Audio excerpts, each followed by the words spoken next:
Filipenses 4,13. Eu posso tudo naquele que me fortalece. Deus me fortalece. A palavra de Deus me fortalece.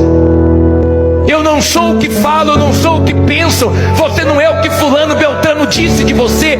Você é o que você crê. Se você crê, então você é o que você crê, acabou. Goste quem gostar, fale quem quiser.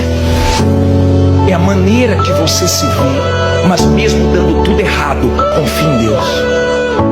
Mesmo dando tudo errado, mesmo saindo do teu controle, mesmo acontecendo o contrário do que você esperava, continue confiando em Deus, mas confia mesmo. Quando a sua fé está na palavra de Deus, na promessa de Deus, cedo ou tarde, o que Ele prometeu acontece. Porque para Deus, os nossos problemas não significam nada.